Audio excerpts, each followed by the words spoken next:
Shut up and sit down. तो चलिए आइए अब हम लोग मास कम्युनिकेशन का एक और चैप्टर पढ़ते हैं जिसका नाम है role of television as a mass medium.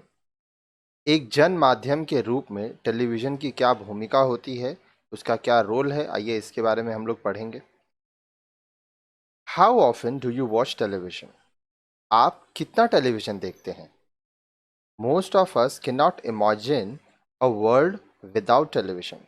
हम में से कई तो ऐसे लोग होते हैं जो टेलीविज़न की बिना की दुनिया के बारे में सोच भी नहीं सकते। सोचिए अगर आपकी ज़िंदगी से टेलीविज़न हटा दिया जाए तो आपका लाइफ कैसा हो जाएगा।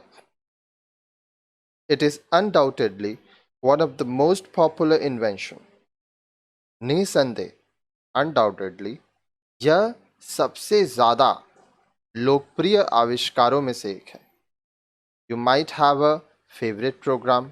ऐसा हो सकता है कि आपका कोई पसंदीदा कार्यक्रम होगा। Have you ever thought of what makes your favorite television program so interesting?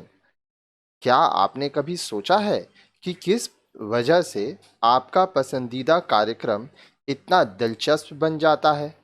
What are the features of television as a medium? एक माध्यम के रूप में टेलीविज़न की विशेषताएं क्या है? What are its strengths and weaknesses?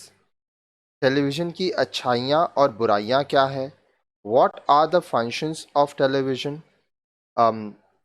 Television का कार्य क्या है? This lesson will try to answer some of these questions. अब ये जो चैप्टर है इसमें हम लोग इनमें से कुछ प्रश्नों के उत्तर देने का प्रयास करेंगे। तो हम लोग काफ़ी सारी चीज़ें देखेंगे। ये चैप्टर हम लोग टेलीविज़न से रिलेटेड पढ़ेंगे सारे टॉपिक्स।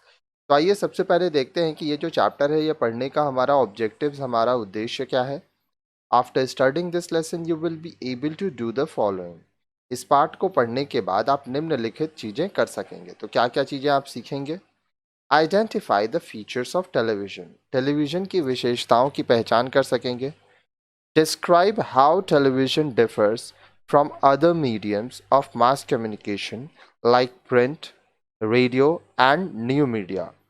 जनसंचार के अन्य माध्यमों जैसे प्रिंट, रेडियो और नए माध्यम से टेलीविज़न किस प्रकार से अलग है, इसमें क्या भिन्न है, उसके बारे में हम लोग पढ़ेंगे। Explain the strengths and limitation of television. Television के गुणों तथा सीमाओं के बारे में हम लोग पढ़ेंगे। Analyst the function of television. Television के कार्यों के बारे में भी हम लोग पढ़ेंगे। तो काफ़ी सारी चीज़ें हैं जो इस चैप्टर में हम लोग करने वाले हैं। लाइन से सारे वीडियोस को देखिए और सारा टॉपिक्स आपका क्लियर हो जाएगा।